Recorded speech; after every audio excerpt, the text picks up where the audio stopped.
আছে সংবিধান আছে, গণতন্ত্র সর্বনাশ করেছে কি শেখ মুজিব।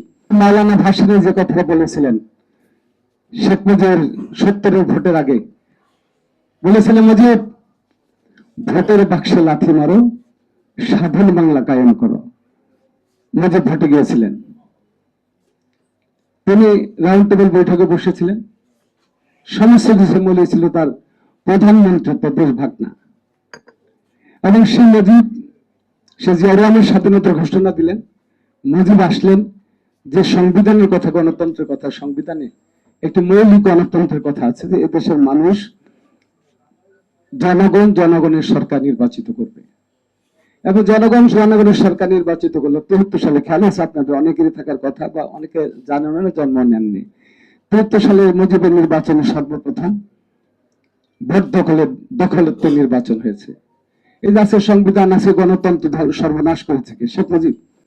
সমস্ত দলগুলোকে বন্ধ করে দিল শেখ মুজিব, সমস্ত পত্রপত্রিকা বন্ধ করে দিয়েছে শেখ মুজিব, আইনের শাসন ধ্বংস করে দিয়েছে শেখ মুজিব। সেনাবাহিনীর পেরালাল একটি বাহিনী গঠন করলেন তার একক পরিবারতন্ত্রের মধ্যে থেকে রাখার জন্য, একক ক্ষমতা থেকে রাখার জন্য রক্ষী বাহিনী, যার নেতৃত্বে এদেশের 40,000 মায়ের বুক খালি হয়েছে। মা তার সন্তানের নিরাপত্তা দিতে পারে নাই, সন্তান তার বাবার নিরাপত্তা দিতে পারে নাই।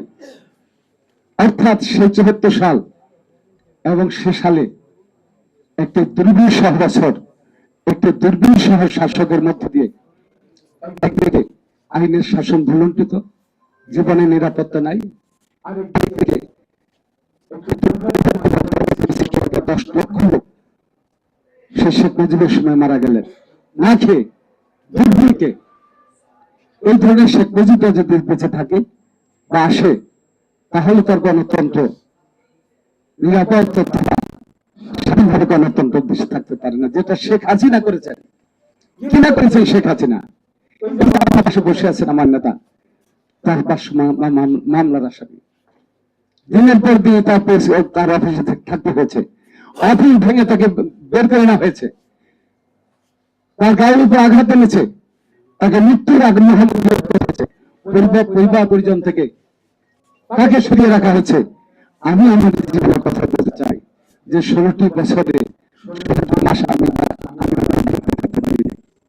16টি বছরে 16টি দিন আমি আমার গ্রামের বাড়িতে থাকতে পারি নাই।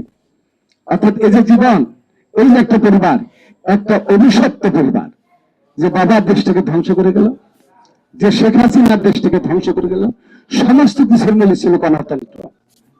আর এই দিকে জিয়াউর রহমান, যিনি স্বাধীনতার ঘোষণা দিলেন, তার নেতৃত্বে আবার 75-এর পরে তিনি গণতন্ত্রের জন্য মানুষকে আহ্বান করেছিলেন।